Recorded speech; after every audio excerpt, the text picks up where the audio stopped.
Ako po si Miss Winnie at ito ang ating kwento. Sa buhay natin marami tayong iniiwasang gawin alang-alang sa kaligtasan ng ating kaluluwa. Sinisikap nating huwag tayong magkasala dahil yun naman ang rason kung bakit tayo nabubuhay sa mundong ito.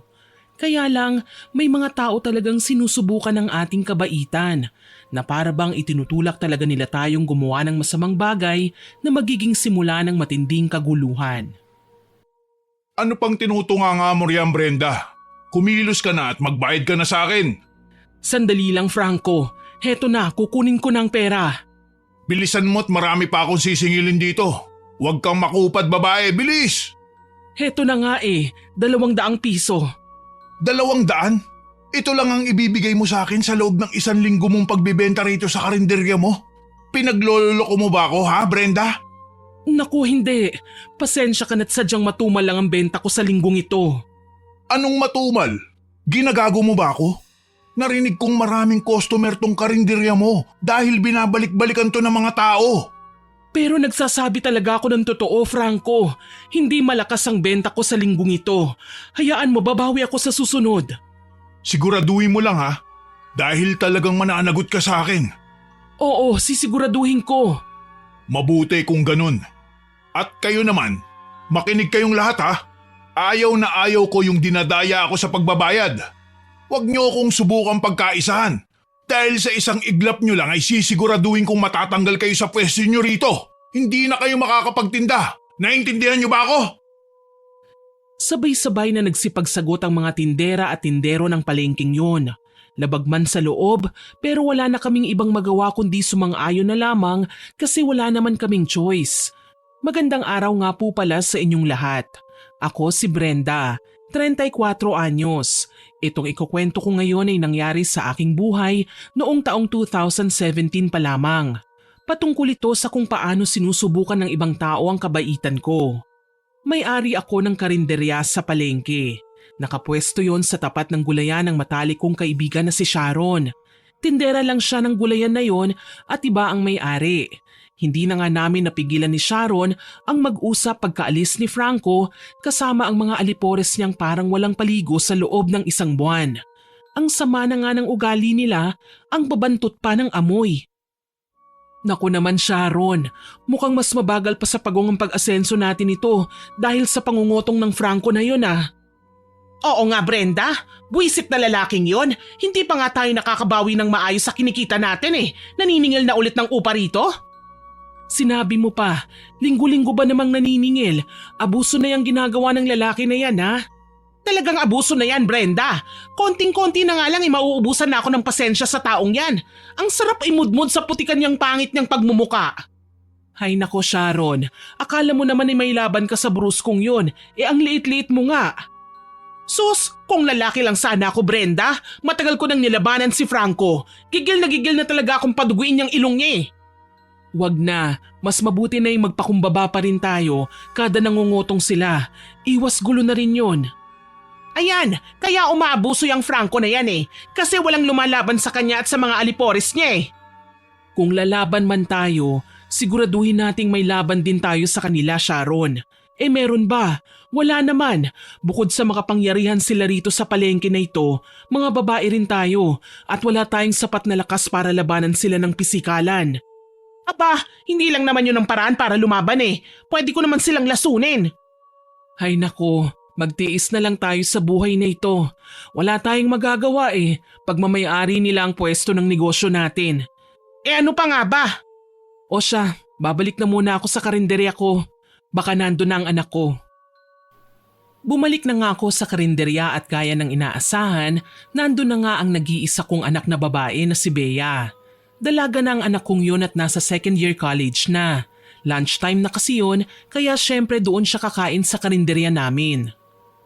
O Bea anak, wala yata ang mga kaklasmate mo ngayon.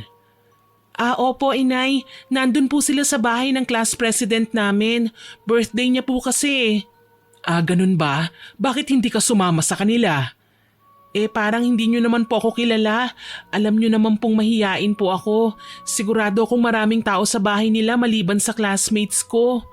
Tanghali pa lang celebration? Opo, inay. Call center agents po kasi ang mga magulang niya, kaya hindi sila makapag-celebrate ng magkasama sa gabi. Kung sa bagay. Aling Brenda, pa-order nga po ako ng paborito ko. Nagulat ako sa biglaang pagsulpot ni Zach, ang batang tindero ng bigasan na nasa tapat pa rin ng karinderya ko. Halos kasing edad lang ni Zach ang anak kong si Bea, pero mas matanda ng 2 taon ang lalaking yon. Napansin kong napangiti si Zach nang makita niya ang anak ko, kaya agad na napakunot ang aking noo. Tinapunan ko ng masamang titig ang batang yon kahit close pa kaming dalawa. Kung makatitig ka sa anak ko, Zach ha? Sinasabi ko sa'yo, wag ang unika iha ko. Grabe naman po kayo, Aling Brenda. Napahanga lang po eh. Siya pala si Bea. Oo, bakit mo kilala ang anak ko? Hindi ko pa kayo na ipapakilala sa isa't isa. Schoolmate po kasi kami, inay. Oo nga naman pala. Teka, kilala mo ko, Bea? Pamilyar lang sa akin ang mukha mo. Sigurado akong nakita na kita sa campus. Tsaka bakit kilala mo rin ako? Lagi ka naman binabanggit ng nanay mo, Miss Beautiful. Hoy, hoy, hoy! Loko kang bata ka ha? Isasali mo pa si Bea sa listahan ng mga babae mo? Grabe naman po kayo sa akin, Aling Brenda. Hindi naman po ako ganun. Talaga ba, iho? Sa gwapo mong yan syempre marami kang babae. Kaya wag ang anak ko ha, kasi talagang malilintikan ka sa akin. Makikita mo. Hay nako, inay, hindi naman po yung kagaya niyang tipo ko mabuti naman. Grabe, ang sakit nyo naman sa buto. Kumain ka na nga lang dyan, iho. Nasaan na ba ang order mo? Abay, malay ko po riyan sa mga trabahante nyo. Nagugutom na nga po mga bituka ko eh. Wala na raw pasok si Bea pagkatapos nun, kaya tumulong muna siya sa akin sa karinderya. Sakto naman ang bilang ng mga trabahante ko roon, pero gusto ko pa rin tumulong ang anak ko. Masipag kasi ang batang yun Kinahapunan, nagsara na nga kami at nagsipag-uwian na. Medyo malayo yung bahay namin mula sa palengke na yun, kaya kailangan naming sumakay ng tricycle. Pagdating namin sa bahay, ininit ko na lang yung dala kong kanin at ulam mula sa karinderya para sa hapunan namin. Si Bea naman, ayun at inaasikaso na kagad ang schoolworks niya. Napansin kong sobrang busy niya, kaya nilapitan ko at nakiusyoso. Project ba yan, iha? Opo, inay. By group kayo niyan? Opo, pero ako pa rin mag-isang gumagawa gaya ng nakasanayan. Ay, hindi na ako magugulat. Ano namang ambag ng mga kagrupo mo sa'yo? Sila po ang bumili nitong mga materyales na gagamitin ko. Wala naman po akong maski 1 piso na nagastos dito kaya ayos lang. Wala kang ang nagastos pero ikaw naman ang mapapagod sa paggawa niyan. Hayaan nyo na po. Kesa naman po iasa ko sa kanila ito, di pangit ang kinalabasan. Hindi naman po sa nagmamayabang ako pero ako lang po kasi ang marunong gumawa nito Ay, Osha, hindi ko naman alam kung anong project yung ginagawa mo Ituloy mo na lang yan, iha. Masipag mag-aral ang anak ko at matalino rin siya. May mataas siyang pangarap sa buhay kaya palagi niyang ginagalingan at pinagbubutihan ang kanyang pag-aaral. Ang swerte ko nga sa batang yun Napalaki ko siya ng maayos kahit mag-isa lang akong nagtataguyod sa kanya. Ang tatay niya, matagal nang patay para sa akin. Iniwan ako ng magaling niyang tatay noong ipinagbubuntis ko pa lang si Bea. Nalaman ko pang kabit lang pala ako kasi may pamilya na pala ang hayop na yun. Mabuti na lang at mabait ang asawa niya kasi kung hindi, baka nademanda na kaming dalawa. Ang mga magulang ko naman nasa bukid sila samantalang kami ni Bea nasa syudad. Pero hindi to ganun kabongga kagaya ng syudad sa Luzon. Taga Mindanao lang kasi kami. Lumipas ang maraming araw na normal lang ang mga pangyayari hanggang sa muling dumating na nga ang araw ng pangungutong ni Franco. Parang wala pang ang 1 linggo magmula nang ginulo niya kami tapos ngayon ay nariyan na naman siya. Naalarma tuloy kaming lahat at itinago kagad namin ang aming kita sa araw na yon. Hoy, ikaw bata! Huwag mo ngang hinaharang dito sa daan niya mga sako ng bigas. Pasensya na po, Ma'am Franco. Itabi mo yan at baka masipa ako pa yan. Opo, heto na po. Akin na ang bayad mo sa upa. Naku Ma'am Franco, wala pa po kaming naibenta sa araw na to Bakit? Sa tingin mo ba ay may pakialam ako? Pasensya na po. Wala rin po kasi rito ang amo ko. Ako lang mag-isa at itong delivery boy namin ang naiwan dito sa may tindahan. Wala akong pakialam. Akin na ang upa sa ayaw at sa gusto mo kung ayaw mong masaktan. Sige po, heto na po. Napakunot na lang ang aking noo kasabay ng pagkuyom ng mga kamao ko dahil sa sobrang inis at galit. Naniningil ulit siya ng iligal na upa na wala naman sa kasunduan namin dati. Ang ibang mga paninda nga ay kinukuha niya na lang na para bang pag-aari niya yon. Kawawa yung mga nagtitinda ng prutas at kakanin kasi diretso dampot lang si Franco tsaka kinakain kaagad. Pati yung mga alipores niya, ganun din ang ginagawa. Hindi naman talaga si Franco ang pinakamay-ari ng pwesto namin sa palengke, kundi ang kaanak niyang mayor. Pero siya kasi ang pinagkatiwalaang mamahala nun. Pagkatapos ng guluhin ni Franco si Zach, ay sa karinderya ko naman siya lumipat. Kasi katabi lang yun ng bigas ang binabantayan ng batang yun. Nagbigay kagad ako ng pera para wala ng gulo. Tsaka sinunod ni Franco ang gulayan ni Sharon. Huwag kayong magkakamaling isahan ako. Alam na alam ko na yung mga galawan niyong yan. Ikaw Sharon, kumilos ka na. Akin ang pera. Teka lang Franco, wala pa nga akong sapat na kita eh. Ayang ka na naman sa palusot mong yan, babae. Huwag ka nang dumadapa, pwede ba? Ibigay mo na sa akin ang pera at nang matapos na tayo. Anong maibibigay ko sa'yo? Eh hindi pa nga ako umaabot sa kota ko ngayong araw. Huwag mo naman sana akong pilitin kung wala pa talaga, no? Abay, siraulo kang babae ka ha? Gusto mo bang sirain ko tong pwesto mo? Baka gusto mong makakita ng naglili para mga gulay. Gusto mo ba yun? Hindi naman sa nagmamatigas ako, pero wala pa talaga akong maibibigay sa ngayon eh. Naiintindihan mo ba yon? Hoy Sharon, wag na wag mo akong pinagtataasan ng boses ha? Paanong hindi? Pinipilit mo ako kahit alam mong wala pa talaga akong maibibigay. Talagang matapang kang babae ka ha? Pwes, kukunin ko na lang tong mga paninda mo. Mga bata, kumuha na kayo. Teka lang Franco, wag mo namang idamay ang mga paninda ni Sharon. Huminahon lang muna kayo. Matuto naman po sana kayong umintindi, Mang Franco. Namimilit na kayo eh. Hindi na nga namin napigilan ni Zach na bumoses para ipagtanggol ang kaibigan kong si Sharon. Hindi ko na napansing lumapit na rin pala si Zach sa amin at kagaya ni Sharon ay mukhang mainit din ang ulo niya. Parang anumang oras ay gusto nang manuntok ng batang yun kaya lalo akong kinabahan. Hindi pwedeng magkagulo sila roon kasi siguradong maraming panindang masisira.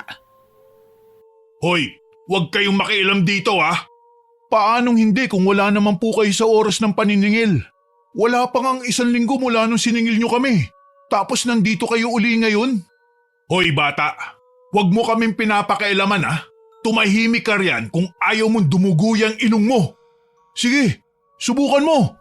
Zach, ano ba? Tumahimik ka na nga riyan bata ka? Huwag ka nang magsalita kung ayaw mong magkagulo kayo rito. Ano bata? May sasabihin ka pa? Naku Franco, wala na. Pagpasensyahan mo na itong batang ito ha. Pero Aling Brenda… Shh! Huwag ka na kasing lumaban. Wala tayong laban sa kanila. Wala talaga tayong laban kasi iniisip nating hindi natin sila kayang labanan, Brenda. Bakit Sharon? Hindi ba totoo naman na hindi natin sila kaya? Hawak nila tayo sa leeg kaya manahimik na lang tayo. Hoy, kayong tatlo, may sinasabi ba kayo ha? Wala Franco. Heto na't magbabayad na si Sharon. Ano? Anong magbabayad, Brenda? Magbayad ka na kasi para wala ng gulo. Ay, buwisit talaga na buhay to, oo? Oh, heto ng pera mo. Talagang matapang itong si Sharon dahil pagalit pa niyang ibinigay kay Franco ang pera. Kulang na lang ibato niya sa pagmumukha ni Franco ang cash na yon. Ako naman, kinakabahan na para sa sarili naming kapakanan. Kasi naman, masamang magalit ng husto si Franco. Masama na nga siya na hindi pa galit. Paano pa kaya kung magagalit na siya, hindi ba? Kaya todo suway ako kina Sharon at Zach. Magkapareha lang ang takbo ng utak ng dalawang yun eh. Akala mo nga magnanay eh. Laging inuuna ang bugso ng damdamin, hindi nag-iisip. Maya-maya pa, umalis na si Franco at ang mga kasama niya. Humalakhak pa talaga sila at ang sakit-sakit nun sa tenga. Tunog demonyo ang pagtawa ni Franco na bagay sa kasamaan niya. Pag-alis nila, ayun na nga't inilabas nila Zach at Sharon ang galit nila. Akala ko ay nailabas na nila kanina pa pero nagtitimpi pa pala sila noon. Grabe, ibang klase rin silang magtimpi. Konting-konti na lang talaga at mauupakan ko na ang pagmumukha ng mga kutong lupa na yun.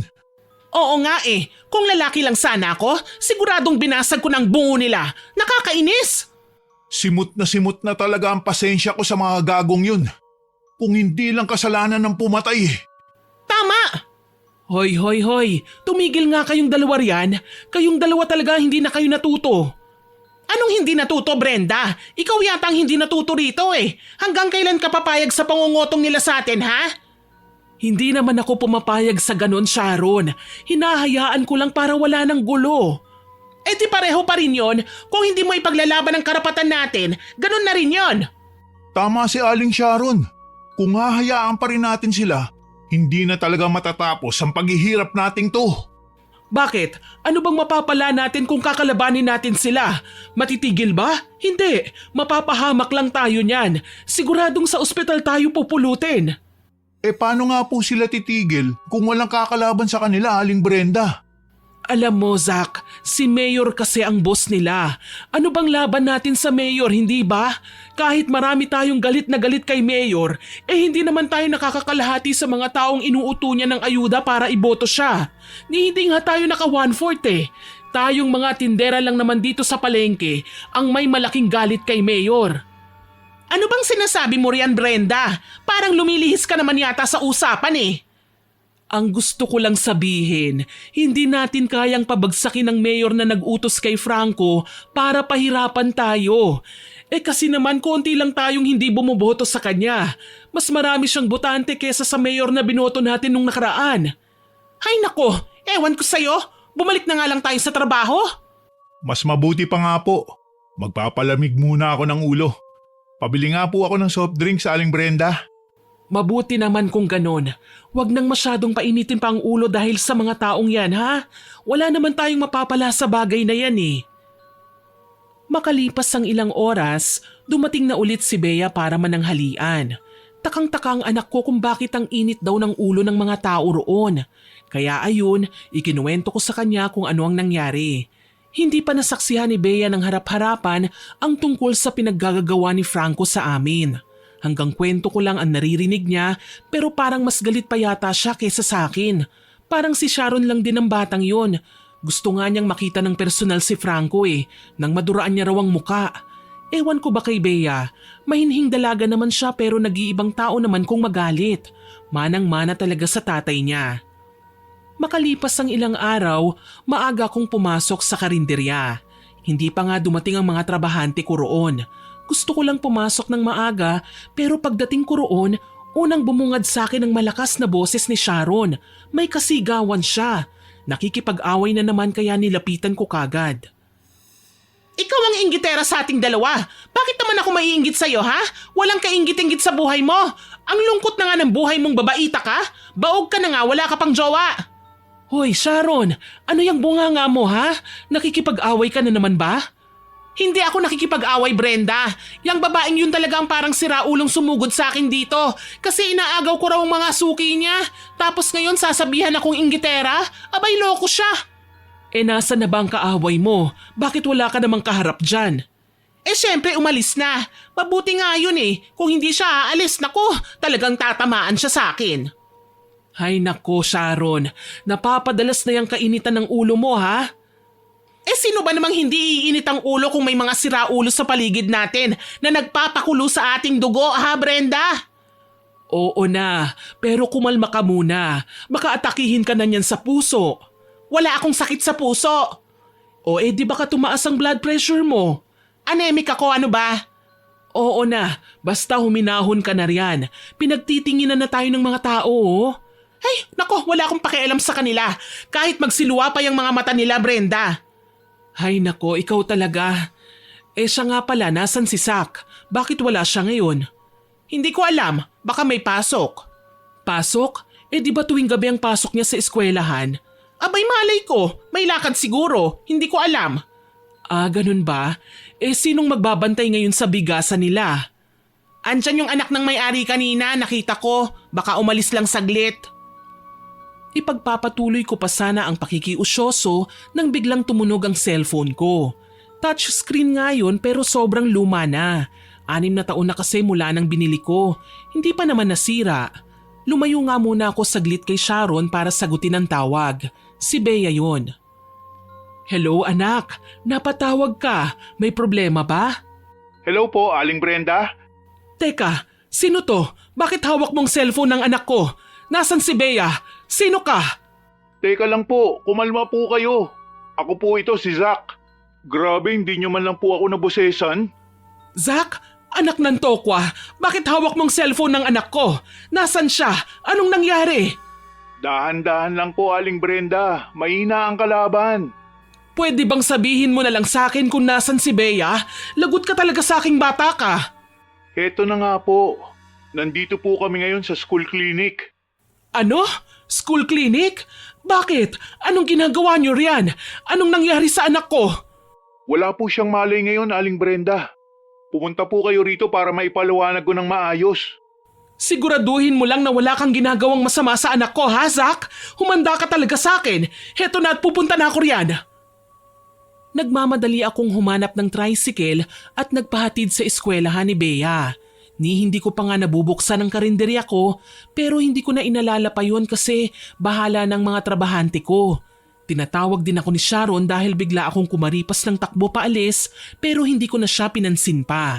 Pinabilisan ko sa driver ang pagmamaneho niya at kulang na lang iliparin namin ang kalsada. Sobrang nag-aalala na kasi ko para sa kalagayan ng aking unika iha lalo na't sakitin din ang anak kong yun. Kaya pagdating ko sa eskwelahan nila, dumiretso kagad ako sa school clinic. Hindi na ako nahirapan pang hanapin kung saan yon kasi hindi naman yun ang unang beses na nadala sa school clinic ang anak ko. Pagdating ko roon, nakalimutan ko nang kumatok at pumasok na kagad ako. Bea, anak! Naku naman, ano bang nangyari sa anak ko? Aling Brenda, mabuti naman po't nandito na kayo. Ano bang nangyari sa anak ko, Zach? Bakit magkasama kayo? Magpaliwanag kang ang bata ka? Aling Brenda naman Isa-isa lang po kasi. Una sa lahat, hindi po kami magkasama ni Bea. Anong hindi? Bakit ikaw ang may hawak ng cellphone niya? Bakit mo ko tinawagan gamit ang cellphone ng anak ko? Bakit alam mo ang password niya? Grabe naman po talaga kayo. Pwede po bang pakinggan niyo muna ako? Saka hinaan niyo lang po ang boses niyo kasi baka magising si Bea. Oo na! Bakit nga? Ganito po kasi yun. Naglalakad lang ako sa may hallway nang makita kong parang nagda-dial si Bea. Kinawayan ko po siya pero hindi siya kumaway pabalik. Parang may iniinda po siyang masakit sa katawan niya kaya nagtaka ako. Tapos hindi nagtagal, bigla na lang po siyang natumba. Kaya ayun, napatakbo ko papalapit sa kanya para tulungan siya. Ah, ganun ba? Bakit mo nabuksan ang cellphone ng anak ko? Kasi po, di ba parang may dinadial siya bago natumba at nawala ng malay? Kaya ayun, nakita kong kayo po ang tinatawagan niya. Hinayaan ko lang na naka-on ang cellphone niya hanggang sa maihatid ko siya sa klinik. Kasi talagang tatawagan ko po kayo wala naman po pala akong contact number niyo. Ah, ganun ba? Opo, ganun po ang nangyari. Pero bakit ikaw lang ang tumulong? Wala bang ibang estudyante na nakakita sa inyo? Sino po bang may sabi sa inyo na ako lang ang tumulong? Siyempre meron pa pong iba. Ako na lang po ang nagstay ngayon dito kasi umalis na po sila. Ay, kung ganun, maraming salamat sa inyong lahat. Wala pong anuman. Nasa na nga pala ang nurse dito? Natignan niya na ba kung anong problema ng anak ko? Opo, may lalakarin lang daw po siya pero saglit lang yun. Babalik din yun maya-maya. Bakit ba umalis pa siya rito? Alam naman siguro ng nurse na yun na pupunta ang nanay ng pasyente niya, hindi ba? Opo, sinabihan ko na po siya. Yun naman pala Bakit umalis-alis pa? Saan ba nagpupunta yun? Abay malay ko po, hindi ko po alam. Wala po talaga akong idea. Basta ang alam ko, nagmamadali po siyang umalis pero wag daw po ako mag-alala kasi babalik din siya kaagad. Tumangutango na lang ako tsaka hinaplos ang pisngi ni Bea. Mukhang may sakit nga talagang tignan ng unika iha ko. Hindi ko man lang napansin na may dinadala na pala siyang karamdaman. Kung ano man yun, umaasa akong hindi malala ang sakit niya. Maya-maya pa, dumating na nga ang nurse kaya kinausap ko siya kagad. Ang sabi sa akin, mataas daw ang lagnat ni Bea at duda siyang may dengue ang anak ko kasi paulit-ulit na lang daw ang lagnat niya Nalaman ko patuloy na ilang beses na raw nagpapabalik-balik si Bea sa school clinic na yun dahil nga nilalagnat. Kaya ayun, nagsuggest ang school nurse na mas makakabuting ipa-ospital ko na raw si Bea para magamot na siya ng maayos. Hindi naman ako nagdalawang isip na sundin ang suggestion ng nurse na yon. Pina-ospital ko si Bea at nakumpirma kong may dengue nga talaga siya. Pagkagising niya, agad ko siyang inasikaso at kinausap. Bea, anak, kumusta ang pakiramdam mo? Medyo masama po talaga, inay. Naku naman, bakit hindi mo sinabi sa akin na palagi ka na palang nilalagnat? Wag niyo na pong isipin yon. Busy po kasi kayo palagi sa karinderya natin eh. Naku naman anak, alam mo namang ikaw palagi ang uunahin ko kung kailangan mo ko eh. Naku, akala ko ay may nanakit na sayo. Wala po, wala naman po akong kaaway. Ay, mabuti nga at wala kasi talagang malalagot siya sa akin. Baka siya pang maging dahilan kung bakit magagamit ko ulit ang kakayahan kong mambarang. Po? Nay naman. Biro lang anak. O siya, may gusto ka bang kainin? Gusto mo ng prutas? Marami akong binili dyan anak. Anong gusto mong kainin? Ayos lang po ako inay. Hindi naman po ako nagugutom eh. Talagang hindi ka magugutom dahil sa dextrose. Pero dapat may kinakain ka pa rin para magkalaman kahit papano yan tiyan mo anak. Nay, ayos lang po talaga ako. Kakain po ako mamaya. May gusto lang po sana akong sabihin sa inyo ngayon eh. Ano yon, iha? Alam ko pong mahirap itong hihilingin ko pero kailangan ko po kasi sa school namin eh. Alam nyo naman po, IT student ako. Kailangan kong maging expert sa paggamit ng technology. Oo, iha. Bakit? Ano bang kailangan mo? Sabihin mo lang. Kailangan ko po sana ng laptop, inay, para makapag-aral po ako kung paano ang pasikot-sikot sa computer. Ako lang po talagang walang laptop sa klase namin eh. Lahat sila meron na. Hindi naman po ako naiinggit, inay ha. Sadyang kailangan na po namin talaga sa klase namin. Ganun ba? Nako, opo eh. Hayaan mo anak, pag-iipunan ko yan. Huwag mo nang alalahanin pa ang bagay na yan kasi ako nang bahala. Kailan mo ba kakailanganin yun? Sa lalong madaling panahon na po. Pero hindi naman po sa minamadali ko kayo. Mas okay lang po talaga na mapaaga po. Naiintindihan ko, iha. Sa lalong madaling panahon, bibili tayo niyan. Basta pag-igihan mo ang pag-aaral mo, ha? Opo naman po. Masyado po akong focus sa grades ko eh. Alam niyo naman pong pangarap kong graduate na may Latin honor. Ayan, anak nga talaga kita. Manang-mana ka talaga sa akin, iha. Opo naman po, ako pa. Basta, wag mo lang akong gayahin sa katotohanang matalino nga akong tao pero naging bobo naman sa pag-ibig. Kaya ayan, nabuntis at hindi pinanagutan ng lalaki. Wag niyo na pong isipin yan, inay. Napangiti ako tsaka niyakap ang aking anak. Hindi ko ipinahalata sa kanya na malaking problema para sa akin ang hinihingi niyang laptop. Alam ko naman kasing kailangan na talaga yun ng anak ko eh. Hindi basta-basta humihingi ng ganun si Bea kung hindi naman niya talaga kailangan. Hindi ko kasi siya pinalaking spoiled brat. Kaya kapag may hinihingi sa akin ang anak ko, sigurado akong dala na yun ang pangangailangan niya at hindi lang ng kagustuhan niya. Makalipas ang ilang oras, dumating sa ospital ang dalawa kong mga pamangkin. Naisipan kong magpunta muna sa karinderya para ipagluto ng masarap na pagkain si Bea. Kaya iniwanan ko muna siya sa mga pinsan niya. Dumiretso nga ako kaagad sa karinderya at nagluto ng konting ulam na paborito ng anak ko. Aling Brenda, nandito na po pala kayo. Oh, Zach, anong ginagawa mo rito sa kusina? Ang sabi ng cashier nyo, nandito raw po kayo eh. Bakit? May kailangan ka ba sa akin, ha? Wala naman po. Gusto ko lang sanang kumustahin si Bea. Ganun ba? Nasa ospital na siya ngayon. Nagpapagaling na. Ganun po ba? Oo. Salamat nga pala sa pagtulong mo sa anak ko, iho, ha? Wala po yun. Siya nga pala, mabuti at naparito ka. Nakalimutan kong bumili ng bigas eh. Isang sako ulit, iho. Ipa-deliver mo na lang sa boy niyo mamaya sa bahay, ha? Sige po, Aling Brenda. Walang problema.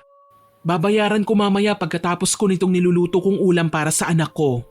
Sige po. Pagkatapos kong magluto, kinuha ko na nga ang perang pambayad sa isang sako ng bigas tsaka ibinigay kay Zach. Dumiretso na kagad ako sa ospital. Nagdala ako ng rice cooker para doon na magsaing. Sigurado kasi kung mapaparami ang kain nila, lalo na't nandun nga ang 2 pinsan ng anak ko. Pagdating ko roon, kumain na nga kagad sila. Konti lang ang kinain ni Bea, pero ayos na rin yun kesa hindi siya kakain. Kinaumagahan, maaga ulit akong nagpunta sa karinderya. Ang mga pinsan pa rin ni Bea ang nagbabantay sa kanya. Sinigurado ko naman na hindi sila magugutom doon kaya nag-iwan na ako ng maraming pagkain bago ako nagpunta ng karinderya. Nagpapasweldo ko sa araw na yun kasi kinsenas na. Oh Brenda, anong meron sa mukhang yan at para kang tinakluban ng langit at lupa? Tigilan mo na nga ako riyan, Sharon. Aba, mukhang wala yata sa mood ang kaibigan ko ah. Hindi naman, medyo may problema lang ako. Halata ngang may problema ka, Brenda. Kanina ka pa tulala riyan eh, pagkatapos mong pasweldohin ng mga trabahante mo. Ano bang meron? Magkwento ka na. Nasa ospital ngayon si Bea, Sharon. Ha? Si Bea? Ang inaanak ko? Na ospital? Bakit? Anong nangyari sa kanya? Nahimatay siya sa eskwelahan nila eh. Buti na lang at natulungan kagad ni Zach. Naku, ganun ba? Bakit naman siya hinimatay? Sobrang taas ng lagnat niya at nalaman kong may dengue pala siya. Naku, masamang balita yan. Sinabi mo pa. At saka isa pa, nanghihingi sa akin ng laptop ang anak ko, Sharon. Laptop? Naku, oo nga pala, IT student ang anak mo. Siyempre kailangan niya yan sa klase nila. Oo nga eh. Bilhin mo na yan, Brenda. Matalino naman yung anak mo eh. Deserve niya yan. Tsaka isa pa, kailangan niya ring matuto sa mga ganyang bagay kasi nga yan ang kinuha niyang kurso. Alam ko naman yun eh. Ang problema lang, napakarami ko pang bayarin. Hindi ko alam kung kailan ko yun maibibigay sa kanya. Kailangan na niya sa lalong madaling panahon. Sa lalong madaling panahon talaga, Brenda? Wala ka pang sapat na panahon para mapag-ipunan yan. Ewan ko, Sharon. Alam mo namang mag-isa lang akong tinataguyod ang mga bayarin namin eh. Bills ng kuryente, upa sa bahay, tubig, lending ko, at mga interes ng utang na puhunan nitong karinderya ko. Hindi ko na alam kung anong uunahin ko eh. Kung sa bagay, mahirap nga talaga ang sitwasyon mo, Brenda. Mag-isa ka lang kasi. Wala kang asawang tumutulong sa'yo. Napailing ako sa sinabi ni Sharon sa akin. Mas pipiliin ko pang maging mag-isa habang buhay kesa makasama ang lalaking kaliwat kanan ng babae. Mabuti nga't iniwanan ako ng taong yun. Pabor din sa akin yun. Ginawa ba naman akong isa sa mga kabit niya? Tsaka isa pa, sobrang tagal na nun. 2 dekada na nga ang nakalipas at napatawad ko na ang tatay ni Bea. Sadyang hindi lang ako makalimot. Ganun naman talaga eh. Mas madali pang magpatawad kesa makalimot at normal lang yon. Ang mahalaga, hindi ako gumanti kasi ipinaubaya ko na ang taong yon sa karma. Maya-maya pa, binulabog ako ng batang si Zach. Kumakain siya ng mansanas habang kumukuha ng upuan at tumabi sa akin. Masyado nang komportable ang batang yun sa akin na para bang nanay niya na ako. Aling Brenda, kumusta na po si Bea? Yan na naman ang tanong mo. Ano bang pakialam mo sa anak ko ha? Ang sungit niyo naman po. Nangungumusta lang eh. Hay nako, alam mo kasi Brenda, yang si Saki may lihim na… Aling Sharon, tumahimik nga po kayo. Oh, bakit? Totoo naman. Tahimik nga po. Oo, sige. Sabi mo eh. Hoy, kayong dalawa ano yan ha? Pinagkakaisa niyo ba ako, Sharon? Zach?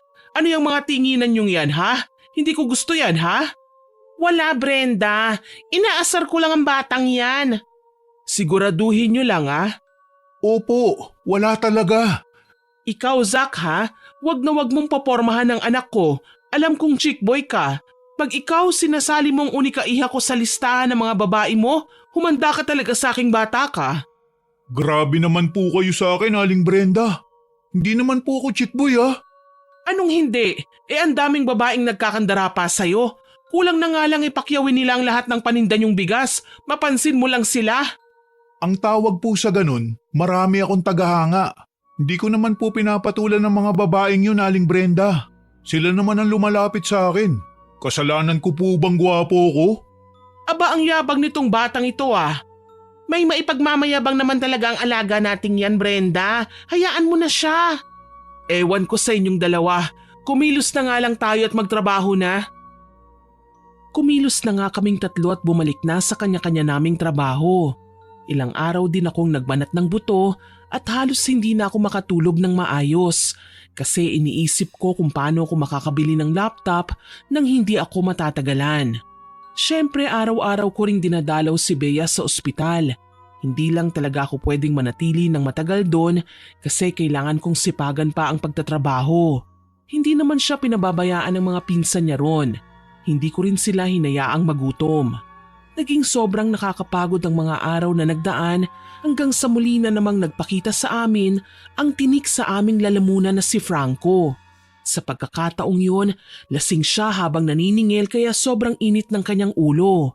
Hindi lang basta paniningil ang ginagawa niya ha, kundi panggugulo na talaga. Kada may madampot siyang paninda, tinatapon niya kagad yun o di kaya ay binabato sa kung sino man ang una niyang makita. Ano ba? Wag nga kayong humarang-harang dyan sa dinadaanan ko. Mang Franco, wag po kayong manggulo rito. At sino ka naman bata ka para utusan ako, ha? Hindi ko naman po kayo inuutusan eh.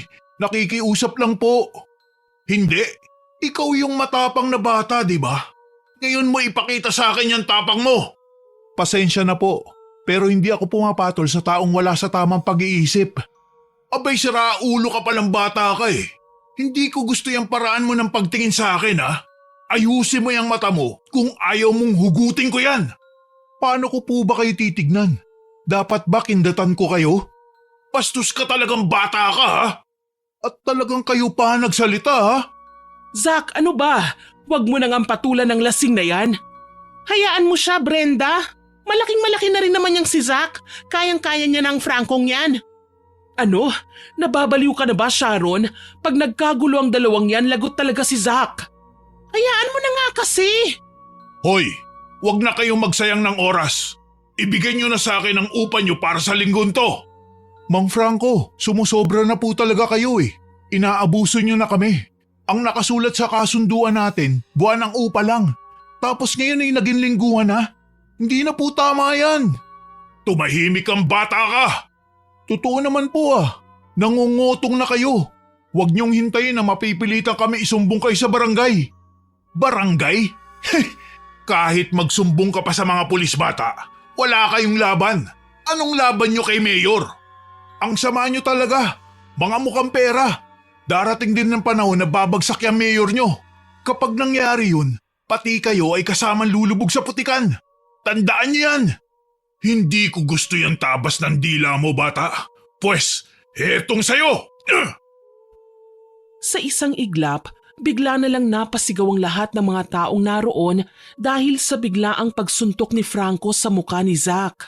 Nataranta kagad ako, lalapitan ko na sana sila kaya lang ay mabilis akong pinigilan ni Sharon. Marami na ang sumusuway sa kanila pero wala namang naglalakas ng loob na lumapit.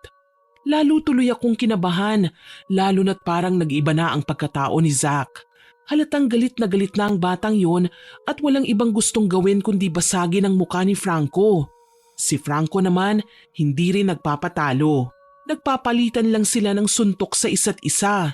Mabuti na lang talaga at hindi kasama ni Franco ang mga alipores niya dahil kung kasama niya ang mga yon, siguradong bugbog sarado na si Zach ngayon dahil pinagtutulungan na siya ng mga lalaking yon.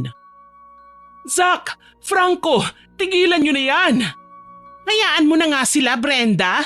Mas mabuti yung may lalaban kay Franco para magtanda naman ang lalaking yan. Anong hayaan? Kita mo namang dumudugo na ang ilong ni Zach, oh. May laban nga siya sa lasing na yan. Pero sigurado akong sisibakin niya sa pwesto si Zach pagkatapos niyan. Kung sisibakin man, at least nabugbog niya ang pagmumukha ng Franco na yan. Ano? Nababaliw ka na ba, Sharon?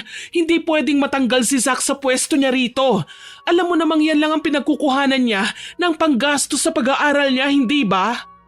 O kasi naman, gigil na talaga ako sa Francong yan eh. At saka, ay, naku, si Zach! Natigil kami sa pagtatalo ni Sharon nang biglang hampasin ni Franco ng isang malaking upuan ng likod ni Zach. Tuloy ay wala sa oras na napasubsob si Zach sa lupa. Doon na nagsilapit ang mga tao sa dalawang yon tsaka nila mabilis na pinigilan si Franco. Pinagtutulungan nilang gapusin si Franco, samantalang dumiretso naman ako sa pagsaklolo kay Zack na mga sandaling yon ay wala ng malay. Mukhang natamaan din yata ang ulo ng kawawang batang yon kasi may dumudugo na sa likuran ng ulo niya. Dahil doon lalo akong nataranta. Sharon, tulungan mo ko rito. Dalhin natin si Zack sa ospital. Oo, bilisan natin Brenda. Pero paano ang gulayan ko? Sinong maiiwan dito? Hayaan mo na muna yan. Sigurado akong babantayan ng ibang tendera dito. Bilisan na natin at baka maubusan na ng dugo ang batang ito. Oo na, heto na nga eh. Maliban sa amin ni Sharon, may iilan ding tumulong sa amin na buhatin si Zack papunta sa paradahan ng mga tricycle. Nagwawala pa rin si Franco pero hindi ko na siya pinansin pa. Pilit naman siyang inilalayo ng mga tao roon. Pagdating namin sa paradahan ng mga tricycle, agad naming isinakay si Zack at nagpahatid kami kagad sa pinakamalapit na ospital. Kaming dalawa lang ni Brenda ang sumama. Bumalik na sa pwesto nila ang mga nakibuhat kay Zack. Doon kami pumunta sa ospital kung saan naka-admit ang anak kong si Bea. Mabuti na lang at inasikaso kagad kami pagdating namin sa ospital. Ang nakakatuwa pa ron, doon inilagay si Zack sa kwarto kung nasaan ang anak ko. 4 na pasyente na ang nandoon. Nay, anong nangyari? Bakit po kayo nandito? Tsaka anong nangyari kay Zack? Bakit wala po siyang malay? Teka lang naman anak, dahan-dahan lang at mahina ang kalaban. Ano nga po ang nangyari? Si Zack, nakipagsuntukan kay Franco. Ayan ang napala niya, bagsak. Po? Bakit daw po? Naubusan na yata ng pagtitimpi ang batang yan. Oo nga iha, tama ang nanay mo. Hindi na natiis ni Zack ang pangungotong ni Franco sa amin. Kaya ayun, lumaban na siya. Ganun po ba? Naku naman. Pagkatapos gamutin ng doktor si Zack, umalis na nga sila. Tanging ang nurse na lang ang naiwan para tignan pa ang kalagayan ng batang yon. Hindi nagtagal, umalis na rin ang nurse. Ayun tuloy at mukhang kami pa ang maiiwang magbabantay sa batang yon. Nasa malayong probinsya kasi ang mga magulang niya eh. Maya-maya pa, nagpaalam na si Sharon na babalik na raw siya sa palengke. Hindi siya mapalagay na iwanan ng mga paninda niyang gulay roon. Hindi rin nagtagal at nagising na si Zack. Aray ko. Ang sakit ng katawan ko. Ang ulo ko. Aray.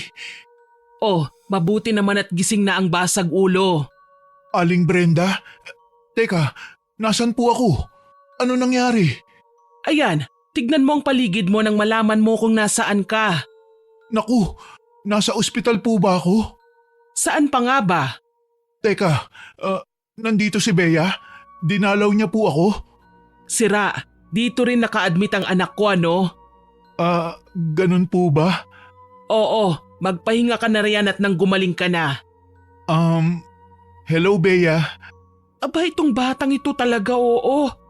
Hi Zack, nagkita ulit tayo. Oo nga eh, sa ospital nga lang. Hayaan mo, sa susunod sa isang coffee shop na. Pwede ba yun? Pwede naman. Hoy, kayong dalawa ha? Anong coffee shop ang pinagsasasabi mo diyang bata ka? Kung buhusan kaya kita ng isang tasang mainit na kape. Ang harsh niyo po talaga sa akin, Aling Brenda. Talaga? Huwag mo nga pinopormahan ng anak ko. Magpahinga ka na dyan. Hindi naman ako galit kay Zack. Naiinis lang ng konti tuwing humihirit siya kay Bea. Itong anak ko naman, ngiti ng ngiti sa kanya. Mukhang hindi yata magandang ideya na magkasama ang dalawang ito sa iisang kwarto. Mukhang may balak pa kasi itong si Zack na landiin ang aking unika iha. Malilintikan talaga sa akin ang batang yun. Kinagabihan nun, doon na ako natulog sa ospital para bantayan ang anak ko. Pero sa halip na makatulog at makapagpahinga, hindi kami nakatulog ng maaga ng dahil kay Zack.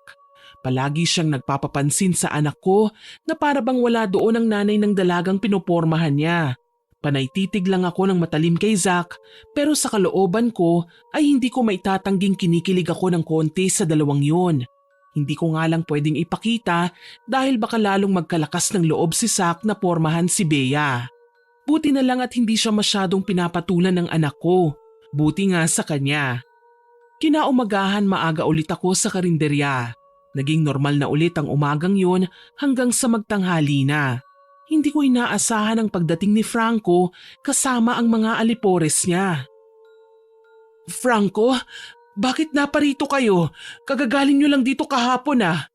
Wala kasi kung masyadong nasingil kahapon. O teka lang naman, ang init na naman ang ulo mo. Talagang mag-iinit ang ulo ko. Nasaan ba yung matapang na Zack na yun ha? Pasalamat siya't lasing ako kahapon kaya hindi ko siya masyado napuruan dahil nangihina ako. Nasaan na yun? Ngayon niya ako harapin. Huwag ka na sanang manggulo pa rito, Franco. Hindi ko maipapangako yan kung makikita ko ang pagmumukha ng batang yun. Pero kung sa bagay, sinibak ko na siya sa pwesto niya. Tinanggal mo si Zack sa pwesto niya, pero trabahante lang din siya dito. Pues, tanggal na siya sa trabaho. Teka lang naman Franco, mukhang hindi naman yata tama yung ginawa mo. Alam mo kung gaano kahalaga kay Zack ang trabahong ito. Nag-aaral pa yun eh, kailangan niya ng trabaho. Tumahimik ka nga riyan, Brenda. Sa tingin mo ba may pakialam ako sa batang yun? Pasalamat nga siya't hanggang pagtanggal lang sa trabaho ang ginawa ko sa kanya eh. Pero wag na siya magpapakita sa akin kung ayaw niyang gawin kong basahan ang mukha niyang yun. Sobra ka na talaga, Franco. Tahimik! Bigyan mo na lang kami ng pananghalian at gutom na kami ng mga kasama ko eh. Di pa kami nakapag-agahan. Ano? Teka, hindi pwede yan, Franco. Hindi kami namimigay ng libreng tanghalian dito. Pues, mamimigay kayo sa amin ngayon. Franco naman, malulugi na ako niyan. Ang dami niyong kinuha oh. Naghahanap buhay lang din naman ako. Huwag ka namang masyadong abusado dyan. Hoy babae, kailan ka pa natutong pagsalitaan ako ng ganyan? Hoy Franco, kailan mo rin malulubayan kaming mga tindera dito? Sharon, ikaw pala yan. Kayong dalawa, tumahimik kayo kung ayaw niyong paduguin ko yung mga nguso niyo. Ang kapal talaga ng mukha mo no? Sharon, tumahimik ka na. Ako nang bahala sa taong yan. Talagang tumatapang na kayo ngayon ha? Akala niyo naman may labang kayo sa amin? Bukod sa mga hinaharap niyo, ano pa bang pinagmamalaki niyo ha? Sabay-sabay na nagtawanan sina Franco at ang mga kasamahan niya. Sa sobrang lakas ng tawanan nila, para bang rinig pa ito hanggang sa kabilang syudad. Ako naman, masyadong uminit ang ulo ko dahil sa pambabastos na yon pero sinikap ko pa rin pakalmahin ang aking sarili. Kilala ko kasi ang sarili ko eh. Mabait ako at mahaba ang aking pasensya pero sa oras na maubusan ako ng pagtitimpi, hindi ko na magugustuhan ang gagawin ko. Kaya't hanggat maaari, kailangan kong huminahon habang kinakausap ko si Franco. Franco, nakikiusap ako sa'yo. Hindi feeding program itong karinderya ko. Negosyo ito, kaya kung pwede lang sana, umalis na kayo rito kung wala kayong pambayad. Huwag mo akong sasabihan kung anong gagawin ko babae. Sa ayaw at sa gusto mo, hahainan mo kami ng pinakamasarap yung putahe. Hindi ako papayag na patuloy mo kaming api-apihin ng ganito, Franco. Matapang ka na rin ngayon ha? Bakit? Ano bang gagawin mo para mapigilan kami ng mga bata ko ha? Anong gagawin ko? Ha, hindi mo magugustuhan kung ano ang gagawin ko, Franco. Alam mo naiinis na ako sa ganyang ugali mo, Brenda ha? Huwag mo nang painitin palalo ang ulo ko. Maghain ka na ngayon ng pagkain sa mesa namin. Hindi mangyayari ang bagay na yan. Ah, talaga ba? Pues, huwag mo akong sisisihin ngayon sa gagawin ko. Ano? Hoy Franco, anong gagawin mo? Nataranta ulit ako ng pagalit nang tumayo si Franco mula sa inuupuan niya. Tsaka siya lumapit sa may pwesto kung saan nakahilera ang mga putahe namin. Binuksan niya ng isa-isa ang mga yon tsaka iniabot sa kanyang mga kasama ang ulam na gusto niya.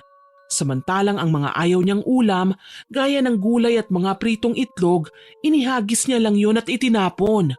Tuloy ay lalong uminit ang ulo ko maging si Sharon. Hoy Franco!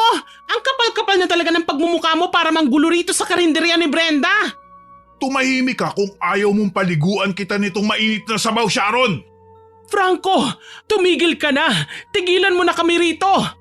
Ayaw mo kaming bigyan ng libreng pananghalian? Pues, kami na ang maglilibre sa sarili namin! Hayop ka talagang lalaki ka!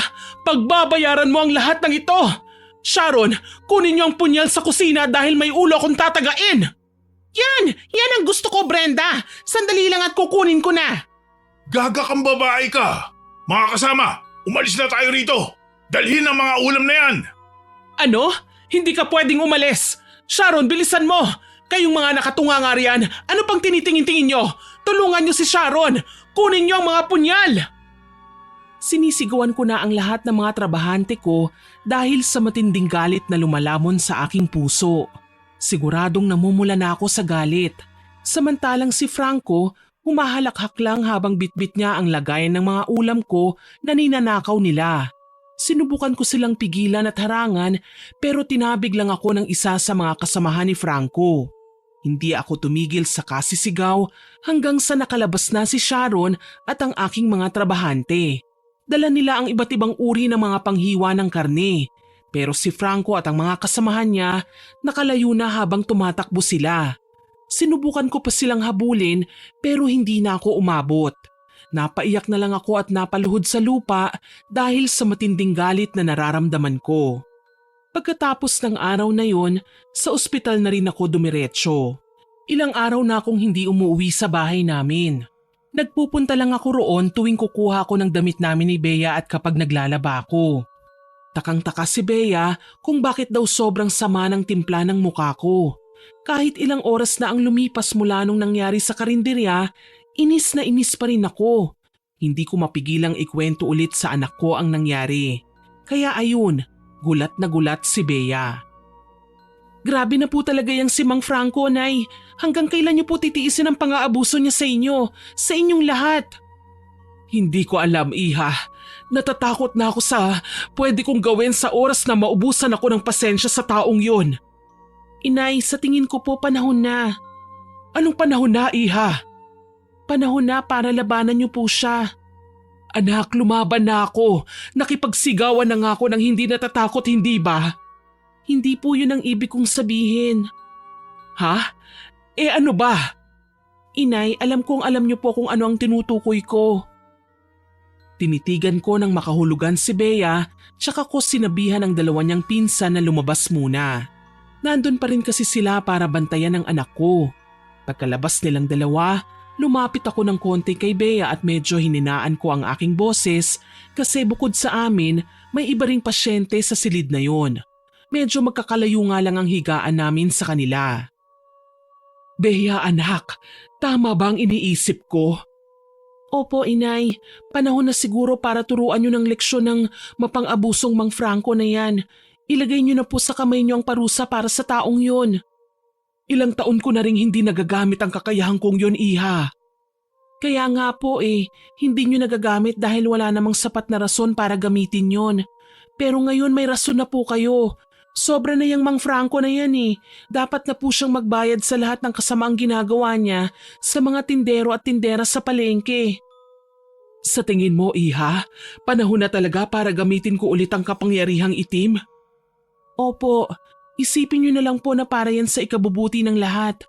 Para hindi na uulit ang Mang Franco na yan at para matapos na po ang paghihirap niyo sa mga kamay niya. Kung ganon, gagawin ko yun anak.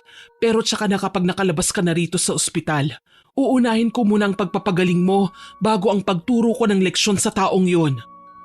Huwag niyo na po akong hintayin, inay. Pwede niyo naman pong pagsabayin yun Hindi, Iha. Kailangang nakafocus ako sa pambabarang ko kay Franco. Magagawa ko lang yun kung wala akong ibang inaalala. Kaya dapat gumaling ka muna bago ko simulan ang pagpapahirap sa kanya. Sige po, inay. Kayo po ang bahala. Siya nga pala. Nasaan pala si Zach? Bakit wala siya sa higaan niya? Si Zach po. Nakalabas na po, inay. Kaninang tanghali lang. Ganun ba? Naku, naunahan ka pa niya. Siyempre, wala naman pong sakit yun Galos lang sa katawan. 2 araw ang lumipas, wala na akong masyadong nabalitaan tungkol kay Zach.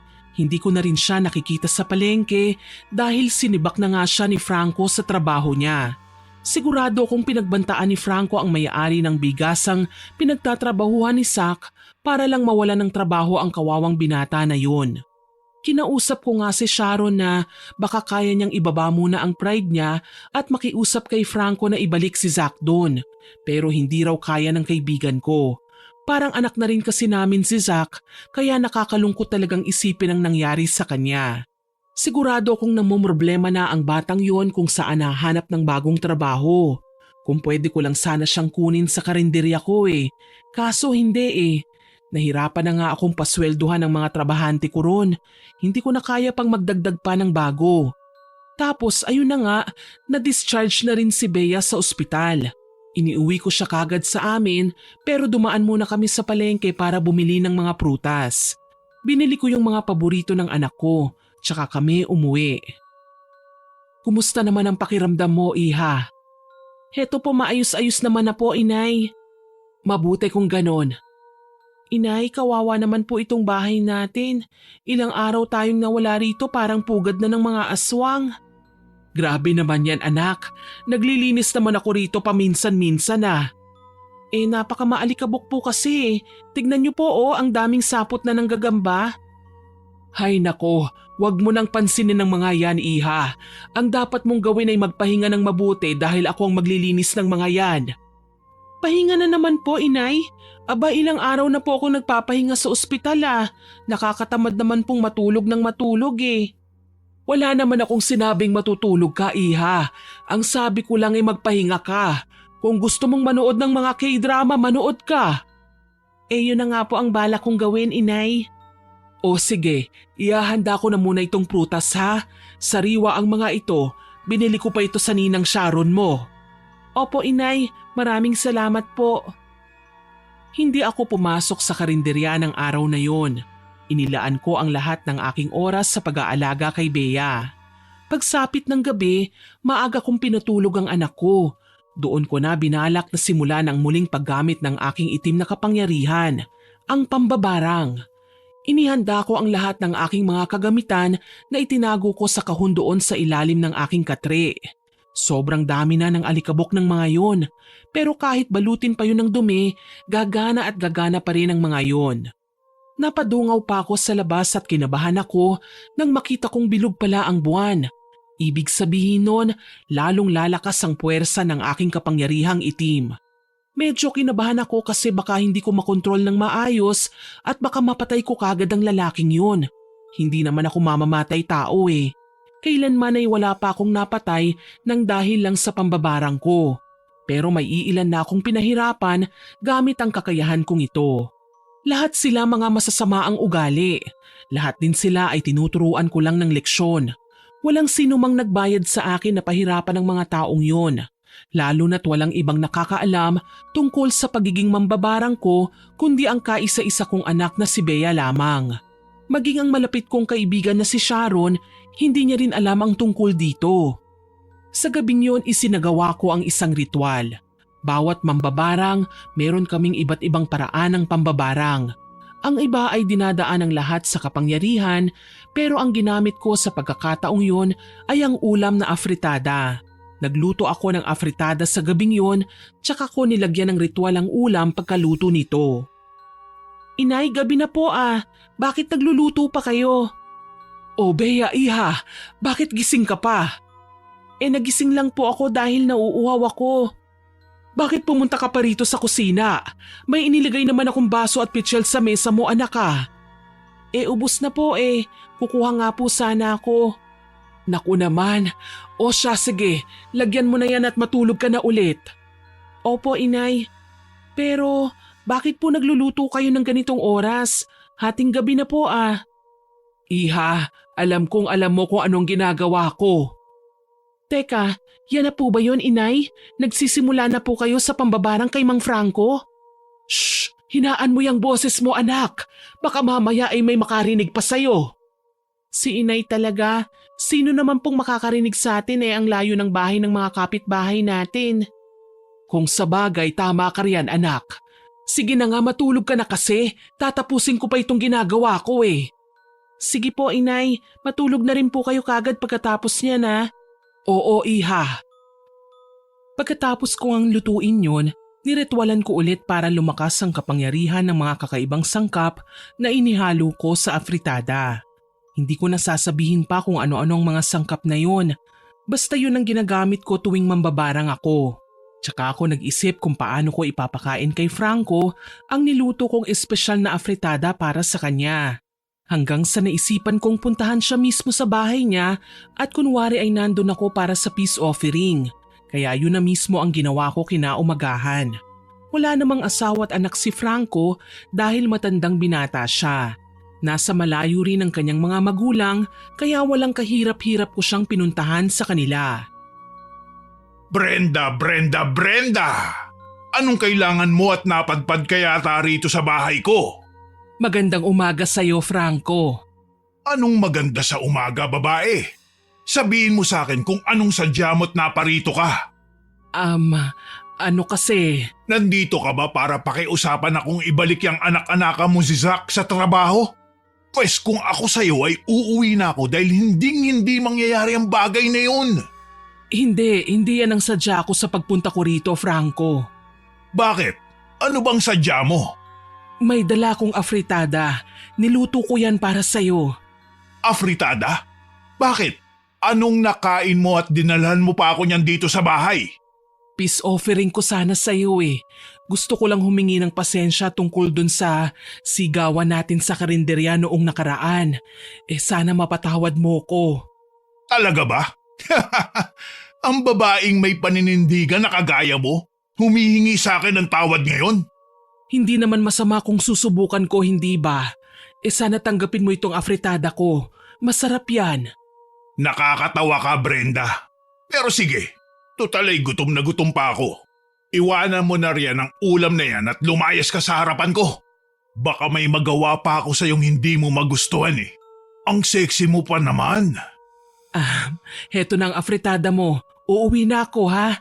Salamat. Hindi ko mapigilang kabahan dahil sa paraan ng pagtingin ni Franco sa akin. Kaya ayun, nagmamadali na akong umalis doon at dumiretso sa karinderya para sabihin sa mga trabahante ko na hindi ulit ako makakapasok. Hindi ako nagtagal doon. Umuwi kagad ako sa amin para alagaan si Bea. Hindi pa kasi siya gaanong magaling eh. Kinagabihan, may nararamdaman akong kakaiba. Hudyat yun na nakapasok na sa katawan ni Franco ang espesyal na sangkap na inihalo ko sa kanyang afritada. Dahil doon, hindi na ako nagsayang pa ng oras. 8:00 pa lang yun ng gabi pero bala ko nang simula ng tunay na ritual para maramdaman na ng lalaking yun ang sakit na ibibigay ko sa kanya. Kaya lang, sa hindi inaasahang pagkakataon ay biglang may kumatok sa aming pintuan. Pagbukas ko, bumungad sa akin ang nakangiti na medyo kinakabahang mukha ni Zach. Hello po, Aling Brenda. Magandang gabi po sa inyo. Zach, anong ginagawa mo rito sa amin? Ano po kasi? Aba, bakit nakaporma ka yata? Tsaka bakit may dala kang mga prutas at bulaklak? May chocolates pa. Kasi, Aling Brenda, Hoy, ikaw na bata ka ha? Tapatin mo nga ako. Nililigawan mo ba ang anak ko? Ganun na nga po. Anak ng tokwa, kailan pa? Bakit hindi ko alam ang tungkol dito ha? Nay, sino pong kausap nyo? Ay, Zach, ikaw pala yan. Halika, tuloy ka. Hi Bea. Ang sungit naman itong nanay mo. Hinaharangan pa talaga ako. Abat loko ka talagang bata ka. Baka gusto nyong magpaliwanag ano? Eto na nga po. Pasensya na kayo, Aling Brenda. Kasi hindi ko po nasabi kagad sa inyo. Naduwag po kasi ko eh. Kailan mo nga sinimulang ligawan ang anak ko? Nitong nakaraan lang po, nung nakalabas ako sa ospital. Talaga? Buti naman at hindi mo sinabi sa akin kagad. Kasi talagang hindi ko hahayaang makalabas ka pa ng ospital na yon. Lulumpuhin talaga kitang bata ka. Ang sama niyo po talaga sa akin, Aling Brenda. Buti na lang at hindi nagmana sa inyo tong napakaganda ninyong unika iya. Ewan ko sa yung bata ka. O siya, pasensya ka na pero kailangan mo nang umuwi ngayon din. May kailangan pa kaming asikasuhin dito. Grabe, pinapalayas niyo na po kagad ako. Oo talaga. Kung hindi ka pa uuwi sa inyo, hahabulin kita ng kutsilyo. Gusto mo yon? Eto na nga po, uuwi na. Bea, para sa iyo ang lahat ng dala ko. Sana magustuhan mo ha. Pasensya ka na rin at ngayon lang ako nakadalaw ulit. Sobrang busy kasi ako sa eskwelahan at sa paghahanap ng bagong racket eh. Okay lang, Zach. Walang problema. Salamat dito ha, nag-abala ka pa. Sige, paano ba yan? Pinapauwi na ako ng ikalawa kong nanay. Mauna na ako ha? Sige, ingat ka pa uwi. Oo naman. Aling Brenda, mauna na po ako ha? Oo, huwag ka nang babalik dito ha. Pabiro ko pang tinulak si Zach palabas ng bahay namin tsaka ko ikinandado ang pintuan. Paglingon ko kay Bea, ayun at nakangiti ng malapad ang anak ko. Mukhang kinikilig na yata. Loko talagang Zach na yun ah. Sabing wag niyang pormahan ng anak ko eh. Niligawan ba naman kagad? Kung sa bagay, bagay rin naman sila. Parehong gwapo at maganda. Pareho ring matalino. Inay naman, wag naman po kayo ganun kasama sa manliligaw ko. Tigilan mo nga ako riyan anak ha.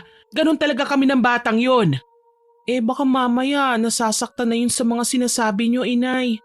Hindi ah, sanay na si Zach sa bunganga ko. At saka isa pa, ganun kami magbiruan. Alam mo namang kaming dalawa na ni Sharon ang parang nanay-nanayan niya. Kung sa bagay may point naman po kayo. O siya, lantakan mo na yung dala ni Zach at magpapatuloy na rin ako sa agenda ko ngayong gabi. Po, ano po bang gagawin niyo ngayon? May lakad po ba kayo? Hay nako iha, ano pa bang gagawin ko? Siyempre, sisimulan na ang pagtuturo ng leksyon kay Franco kahit hindi ako isang guro. Ay, oo nga po pala. Hindi kayo guro, mambabarang lang. Sige po inay, galingan niyo ha. Siguraduhin niyo pong may aral na mapupulot si Mang Franco sa leksyon niyong yan. Siyempre naman iha. Ah nga pala inay, ikamamatay niya po ba yan? Ano ka ba Bea? Siyempre hindi. Anong silbi ng aral kung mamamatay naman siya, hindi ba? Eh siyempre hindi. Magdurusa lang siya sa isang sakit na hindi kayang gamutin ng mga doktor. Isang uri ng sakit na kontrolado ko ang lahat-lahat. Kontrolado ko kung anong oras, anong araw, at kung gaano kahina o kalakas ang sakit na mararamdaman niya. Ayan, maganda po yan inay. Tignan natin kung may lakas pa siyang manggulo sa palengke. Sinimulan ko na nga ang ritual na yon. Pagkatapos ng halos isang oras kong pagriritual, sobra akong nanghina. Matagal na rin kasi kung hindi nagriritual kaya normal lang sa katawan ko na parang manibago ulit. Hindi naman malala yun kasi nabawi ko naman kagad ang aking lakas kinaumagahan. Gabi-gabi kong ginagawa ang ritual na yon hanggang sa hindi na ako nanghihina pagkatapos. 3 gabi na wala akong tigil sa ginagawa ko. Bawat gabing nagdaraan ay palakas ng palakas ang sakit na binibigay ko kay Franco. Hindi ko man nakikita ang lalaking yon pero nararamdaman kong tumatama na sa katawan niya ang aking kapangyarihang itim. Hanggang sa dumating ang araw na nabalitaan ko mula kay Sharon ang tungkol sa nangyari kay Franco. Ang sabi, isinugod raw sa ospital si Franco nung araw ding yon kaya tuwang-tuwa ako. Para akong nagpa-party sa sobrang sayang nararamdaman ko. Hindi ako nakaramdam ng konsensya dahil deserve naman ng lalaking yun ang nangyayari sa kanya. Makalipas ang ilang araw, nakapag-usap kami ulit ni Sharon nung kumakain siya sa karinderya. Wala siyang ibang bukang bibig kundi ang nangyari kay Franco. Kaya ayun, maang-maangan naman ako. Hoy Brenda, nabalitaan mo bang nangyari kay Franco? Kay Franco? Bakit? Ano ba nangyari sa kanya? Nagkasakit daw, malala. Kakaiba raw ang sakit na nakuha ng taong yon. Ah, yan ba yung sinabi mo sa akin na isinugod siya sa ospital? Oo, yun nga. Pero hindi ko pa alam kung bakit siya isinugod sa ospital. Pero ngayon alam ko na kung bakit. Ha? Alam mo na? Bakit daw? Yun na nga, may malala raw sakit. Hindi ko alam kung anong sakit niya. Basta ang weird niyang tignan. Balot na balot ang kanyang buong katawan. Yung mukha niya lang ang nakikita ko at sobrang namumula siya. Idagdag pa yung pangingitim ng eye bags niya ha. Naku, mukha siyang puyat na puyat. Parang hindi natulog sa loob ng 1 taon. Grabe ka naman Sharon, napaka-OA mo talaga. Pero seryoso Brenda, nakakapagtaka talaga ang nangyayari kay Franco. Para siyang kinarma sa lahat ng kasamaan niya sa atin dito. Oo nga ganun dapat ang iisipin natin Sharon. Oo talaga. Alam kong mali ang maging masaya sa pagdurusan ng ibang tao. Pero kapag si Franco na yon, wala na akong pakialam. Dapat lang yun sa kanya. Tahimik akong napangiti dahil sa sinabi ni Sharon sa akin. Masaya ako na marinig ang bagay na yon. Sigurado rin akong tuwang-tuwa ang lahat ng mga tindera at tindero sa palengking yon kasi mag-iisang linggo na rin nilang hindi nakikita ang pagmumukha ni Franco. Higit sa lahat, natutuwa ako dahil kontrolado ko kung kailan gagaling ang lalaking yon. Kaya dapat ay pag-isipan kong mabuti kung paano ko babaguhin si Franco. Hindi pwedeng mapupunta lang sa wala ang paggamit ko ng kapangyarihang itim. Nagtrabaho lang ako ng maigi ng araw na yon. Naalala ko kasi ang laptop na dapat kong pag-ipunan. Si Bea, pumasok na ulit siya sa klase nila kasi kaya na raw niya. Wala namang duda na kaya na niya dahil matapang ang anak kong yun. Binilinan ko na lang siya na sa susunod, dapat ay magsabi na siya sa akin kung may nararamdaman siyang sakit sa kanyang katawan. Para naman aware ako sa nangyayari sa anak ko. Bandang 4:00 ng hapon nang maisipan kong sunduin si Bea sa eskwelahan nila. Gusto ko lang na magkasama kaming umuwi sa bahay. Tsaka balak ko ring dumaan sa tindahan ng street food dahil gusto kong kumain ng maraming kwek-kwek. Paborito rin ng anak ko ang mga street food. Kaya ayun, magkasama nga kaming kumakain habang nagkukwentuhan. Inay, magugulat po kayo sa balitang dala ko ngayon. Oh, ano yun anak? Si Mang Franco, nakabalik na raw po kagad. Ha? Anong sabi mo? Nung sinuri raw ng mga doktor ang katawan niya, wala naman daw po silang nakitang problema. Kaya ayun, pinauwi na po siya at niresetahan na lang ng ilang gamot. Aba, magandang balita yan, iha. Sinabi niyo pa. Pero kanino mo naman narinig yan? Sa mga classmate ko po, may ilan din naman sa kanila ang nakakakilala kay Mang Franco eh. Mga anak din sila ng tindera at tindero sa palengke, kaya galit din sila sa lalaking yun. Ayan, buti nga sa kanya anak. Talagang hindi siya mapapagaling ng mga doktor. Mauubusan na lang siya ng perang pambili ng gamot, hindi pa rin siya gagaling. Oo nga po eh. Pero hanggang kailan niyo po siya balak pahirapan, inay? Hanggang sa matuto siya sa lahat ng pagkakamali niya, iha. Ayos po yan, pero alalahanin niyo lang po sana na hindi po kayo pwedeng kumitil ng buhay ah. Huwag niyo pong sasobrahan, inay ah. Oo naman anak. Ano ka ba? Alam ko kung anong ginagawa ko, kaya huwag kang mag-alala riyan. Sabay kaming napangiti ni Bea. Pagkatapos naming lantakan ng street food na binili ko, umuwi na nga kami kaagad. Natapos ang araw na yon na magaan ang pakiramdam ko. Para akong nanalo sa loto. Kinagabihan nun, may balak akong gawin pagkatapos ng gabihang ritual ko sa pambabarang. Hinintay ko munang makatulog ng mahimbing si Bea bago ko isinagawa ang binabalak ko. Nung himbing na sa pagtulog ang anak ko, tsaka ako kumilos. Nagsuot ako ng sapatos na itim, jeans na itim at jacket na itim na may hoodie. Nagsuot din ako ng face mask. Mukha akong tulisan sa suot kong yun pero mas okay na kesa makilala pa ako.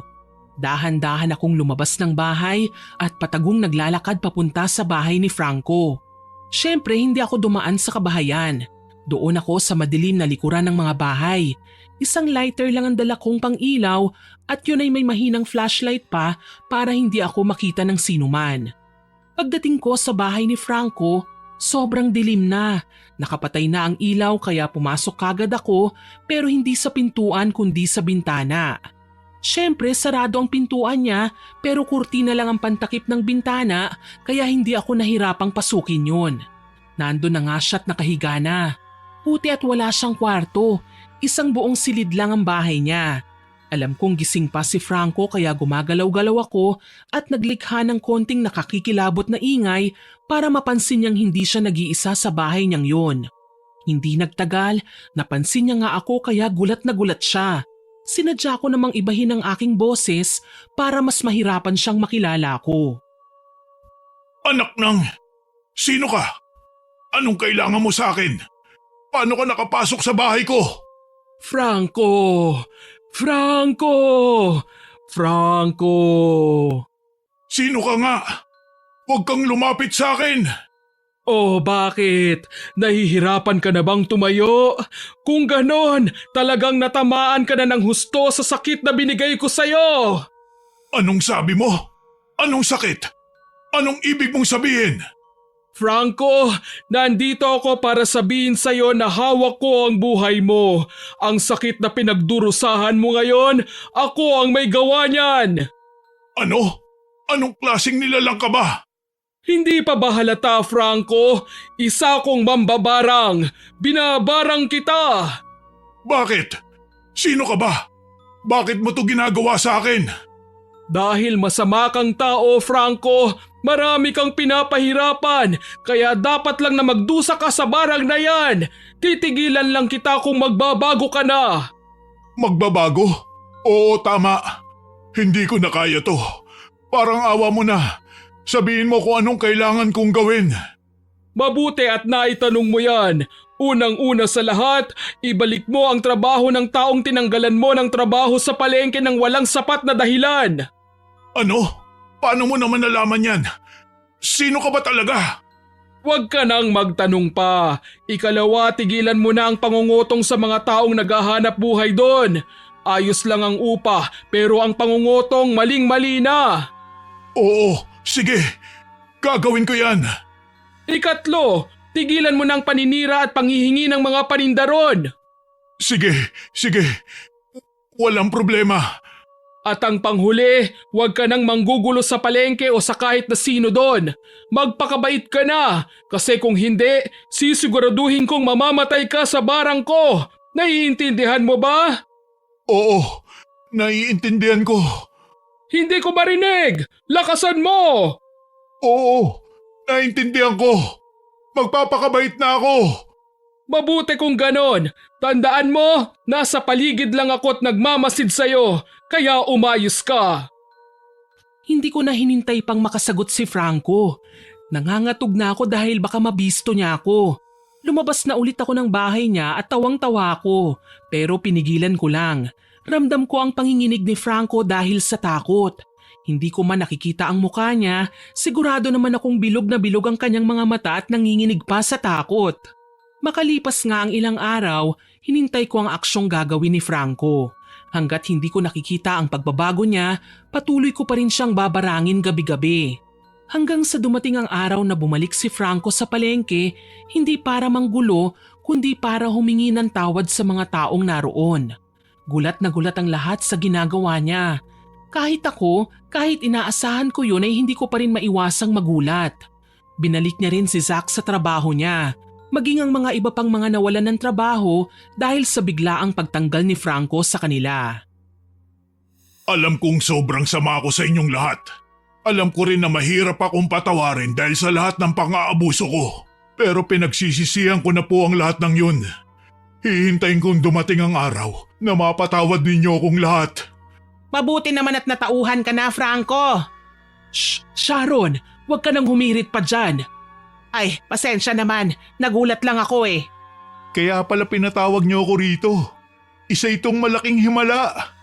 Sinabi mo pa, Zach. Mabuti naman at wala nang tinik sa lalamunan natin. Tahimik lang akong napangiti sa gilid. Walang kaalam-alam ang mga taong yon na ako ang nagpabago kay Franco. Tagdaan ng maraming araw, linggo at buwan, bumalik na nga ang tunay na kapayapaan sa palengke namin. Nakapag-ipon na rin ako ng pera pambili ng laptop ni Bea. Si Zach naman, sinagot na rin siya ng anak ko at masaya na sila sa kanilang relasyon. Gumaling na rin ang sakit na ibinigay ko kay Franco. Masaya ako dahil nagamit ko na ulit sa mabuting bagay ang aking kapangyarihang itim. Ako ang patunay na hindi lahat ng mambabarang ay abusado. May mga kagaya ko pa rin na ginagamit ang kakayahan namin para sa mabuting paraan. Sana po ay nagustuhan nyo ang kwento natin ngayon. Pero bago ko po tapusin ito, hindi makukumpleto ang upload natin ng walang shoutout. Shoutout po kay Cola Lona, kay Ma'am Elizabeth Pamintuan, kay Nelly Riazol, kay Len TV, kay Rosalie Cawano at sa mga kapatid at pamangkin niya sa Zamboanga City. Shoutout din po kay Josephine De Peñosa, kay Casper Eggboy at sa asawa niyang si Utoy at sa Cavan at Eggboy family. Hello po sa inyo dyan. Hello din po kina Chubby Lomentigar sa Santa Ana, Manila, Joanna Ibanez, Lea Lomentigar, May Ann Infante at kay Jessa Moso. Shoutout din po kay Kiyumi from Oman, kay Alex from Dubai, kay Aaron John Fernandez at sa asawa niya na palagi raw pong nakikinig. Hello po sa inyo. Hello din po kay Laline May at kay Margaret, happy listening po sa inyo. Hello din po kay Hadigya Matalam, kay Manili Arevalo, kay Lynn Caones, kay Ermi Aldaya. Shoutout din po kay Belen Baladay, kay Angel Ann Agramon, kay Queenie Bakiran, kay Carmi Kayabyab na nagsabing favorite niya raw po ang channel na ito. Salamat po ma'am. Hello din po kay Lena Lopez Echano at sa Echano family, kay Jonalyn Barameda, kay Zane Axel Ranada, kay Supladang Pasaway, kay Marco Nanyes at sa mga taga-Amira Handicrafts. Hello po and happy listening po sa inyo dyan. Shoutout din po kay Ray Chris Jr., kay Richelle Adapon, kay Lito Masilang from USA, kay Jen Gamo, kay Marco Mejia Enriquez na nag-comment po sa Dalagang Inggitera upload. Ang sabi po niya ang galing daw ng acting ng mga nagsiganap. May feelings. Salamat po sa papuri, sir. Hello din po sa Safari Costume Collectibles, kay Marites Manabat, kay Lisel Agari, kay Rodalyn Clotario, kay Joan Roa at kay Maria Teresa Magkalas. Maraming salamat po sa lahat ng nakinig ng kwento nating ito. Abangan po ninyo ang mga susunod pa nating stories ha, at huwag kalimutang mag-subscribe, like, share and comment sa upload natin. Para rin po mabilis nyong makita kung may bagong upload tayo, i-hit nyo lang po ang notification button para lagi po kayong updated sa bagong upload natin. Kaya aasahan ko pa rin po ang inyong suporta.